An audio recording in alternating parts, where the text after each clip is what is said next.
This is the SANAT KUMARA. Welcome to the 24th lecture of this year at NAMAS University. Earth's Spiritual Digital University.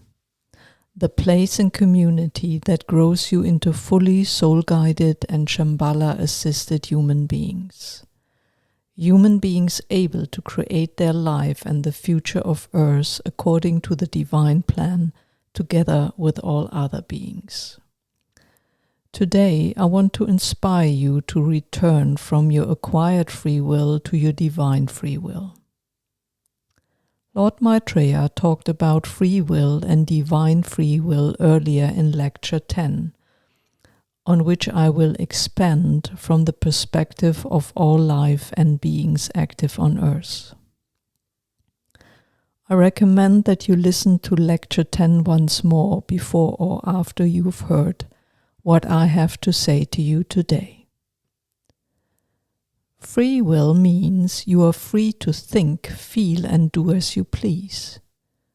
You are here to use your free will, hopefully your divine free will, to create and co-create.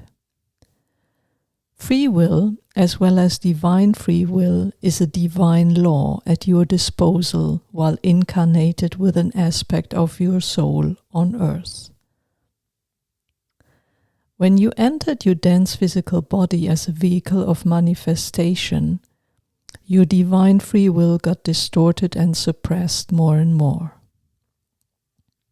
You were educated in what others believed to be right and useful mostly to establish traditions, other people's agendas and wishes, often hidden.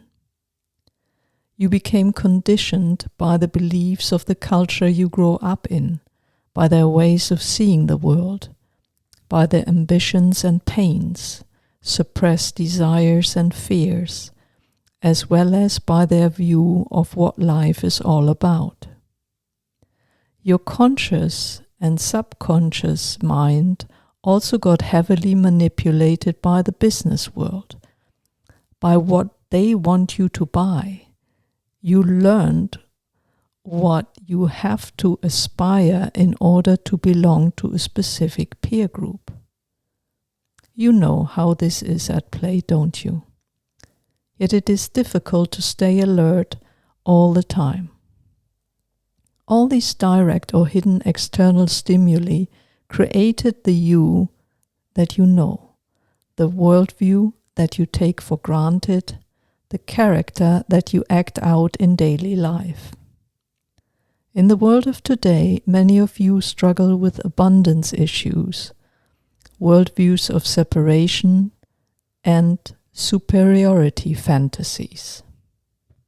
Your divine free will, by contrast, includes your personal and planetary mission, your soul's family, neighborhood, and community mission, as well as your frequency, family guidance, and connections. All are intertwined so that you may use your divine free will in the best possible manner.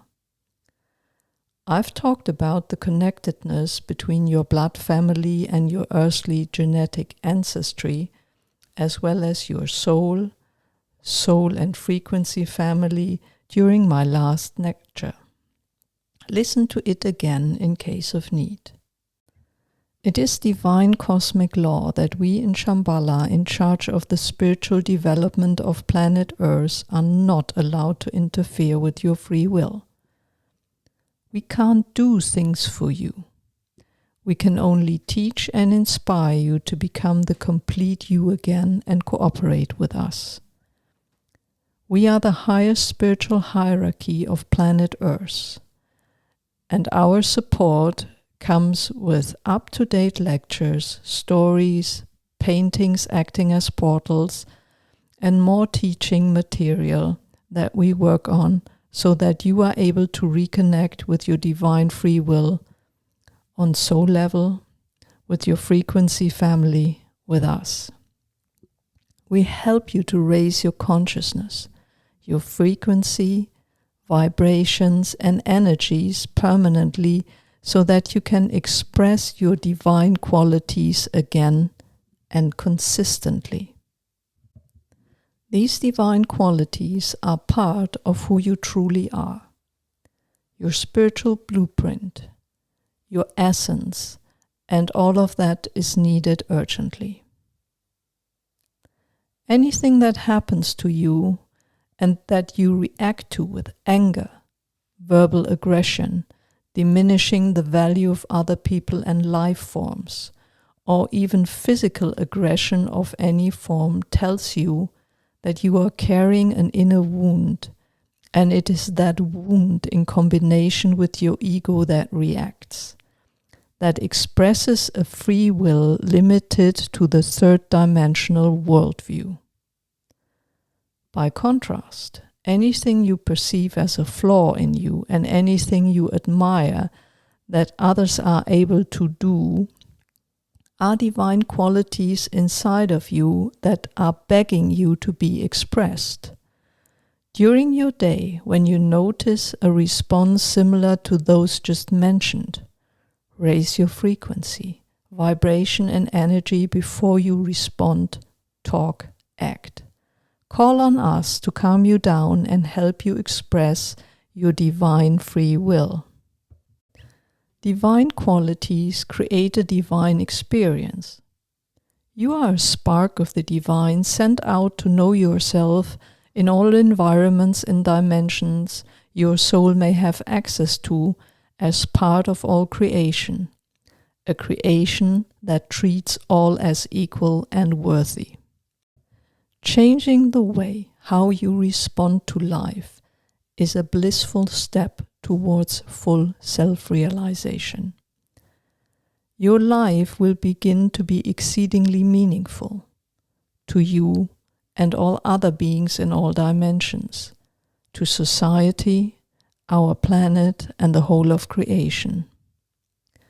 In touch with your highest parts, your soul and frequency family, as well as with us, the magic starts.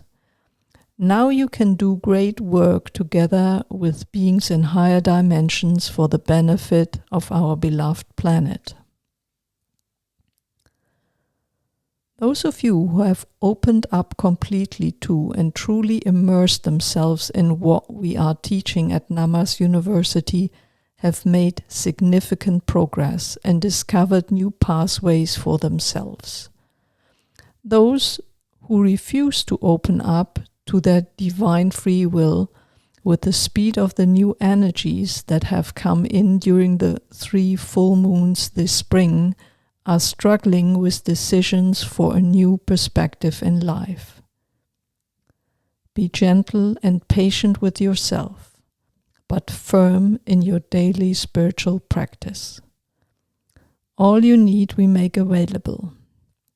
Please check the show notes of this lecture for our official study material for spiritual growth in accordance with the up-to-date plan for Earth. As Lord Maitreya pointed out in Lecture 10 of 2023, trust that you too have a unique role on Earth. You and your divine abilities activated will make all the difference to your life, the future of humanity, the future of many other beings, and our planet. Let me use his invocation for activating your divine free will to end my lecture before I come to announcements and the next lecture. I now invoke my divine free will. May I embody my divine qualities. May what I think, feel, and hope be divine. May I live true to my divine self. Now, what's new? My colleagues and I are overjoyed that we have a new walk-in co-teacher, a woman whose soul is moving aside for me to take over the rest of her incarnation. That way she can be of higher spiritual service. Furthermore, a woman in Germany, and a gentleman in the United States who have developed to the level of a cultural guardian for NAMAS University are in the process of being prepared. This allows NAMAS University to expand its reach and make changes to the way we create content and lead NAMAS University. This is a profound step forward for our ambition to reconnect 25% of Earth's population with their soul family, frequency family, and Shambhala to realize the divine plan for Earth. I will dedicate next week's lecture to all details you need to know. Secondly, I'm proud and delighted to announce that the team of 6 who works together on the nature stations of the cosmic communication system has managed to open more than 300 out of the 1090 by today. Compared to about 50 which were available to nature spirits and off-Earth allies about 2 months ago, this is an incredible achievement. It became possible due to the continuous dedication as well as Deva beings and off-Earth allies now able to help more actively. I am grateful to all who worked so seamlessly together. Finally, if all goes well, Volume 1 of the Amaya Mysteries will be available on Amazon as of next week, calendar week 26. I will inform the study group once the 15 illustrated stories are available as an ebook in English. The German version can be expected at the end of July. This is all I wanted to tell you today. I'll be back next week with exciting details about the future of NAMAS University. I love and bless you all. This was the SANAT KUMARA.